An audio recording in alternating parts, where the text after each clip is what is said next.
How many of you are truly inspired? When I ask that, I mean, are you truly inspired by your own life?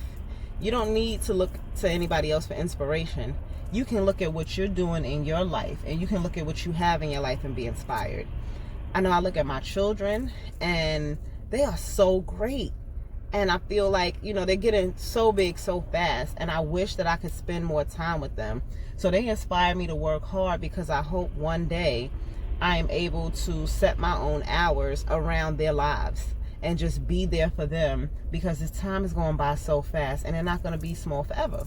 I want to be able to really, really be there for them and enjoy them. That's my inspiration. I look at my husband, and I know that he hasn't traveled much, and he wants to travel. He's okay with us, taking care of what we got to take care of and doing what we need to do. But I would love to be able to take him more places and allow him to enjoy certain things. And even if him and his friends want to travel, just go, So that's the stuff that I think about. I think about myself and how I know I deserve a lot better. And that inspires me to keep going. Now, I may look at other people as fuel in the tank, but the tank is me. You got to have the tank to put the fuel in, right? So, I think about that stuff, and I know other people out there have stuff to think about too. I think about other people in my family that I would love to take care of. I think about my friends that I would love to be able to help.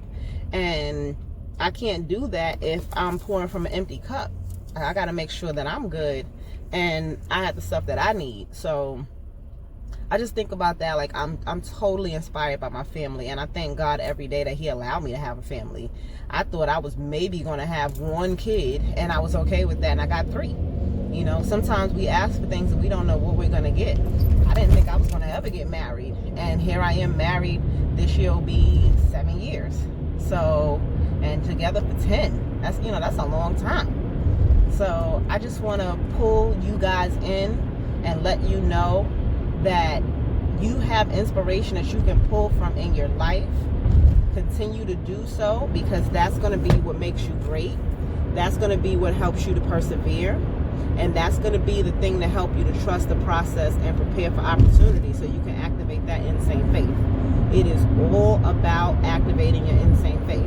You need to believe in those times when things get hard and you have no reason to believe that things are going to work out. You got to have the patience to know, I need to just hang in there, because things are going to work out eventually. I don't know how and I don't know when, but I'm going to believe that they are. Get that positive thinking going, because that positive thinking starts to pull everything to you, and then things start working out and you have choices.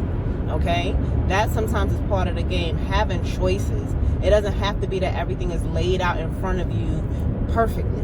You need choices. You need to be able to say yes or no to something. You need to be able to pick 1 out of 2, 1 out of 3. Sometimes we don't get that, because there's just so much going on. So I just want you to really, really think about that.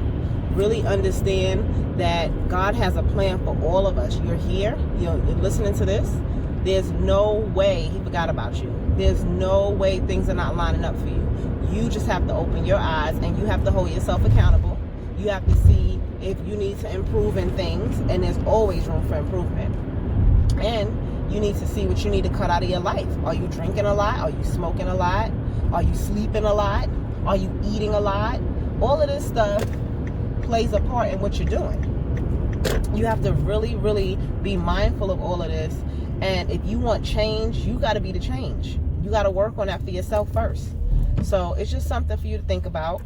And I always say, trust the process and prepare for opportunity in order to activate that insane faith. That's what I did.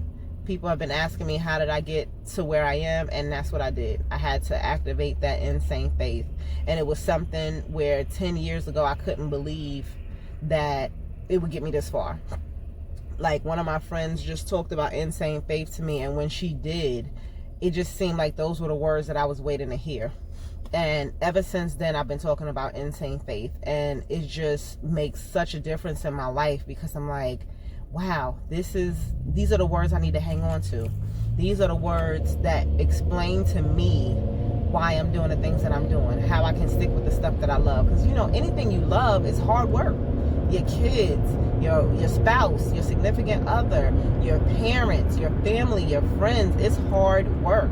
And not hard work in a sense of you're sweating, but hard work in a sense of unexpected things come up. Sometimes you might have the time and no money. Sometimes you might have the money but no time. All of these things, they play into making things a little difficult, and you have to work at it.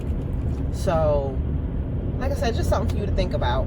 But definitely stay in the process and trust that it has you on the right path. And if it feels like it doesn't have you on the right path, like I said, change some things. It'll make a big difference. And then you can look back in a month and say, wow, the changes I made, I can actually see the difference. That's what you need.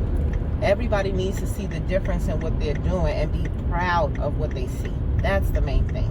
Worry about yourself and worry about being proud of your actions and your capabilities.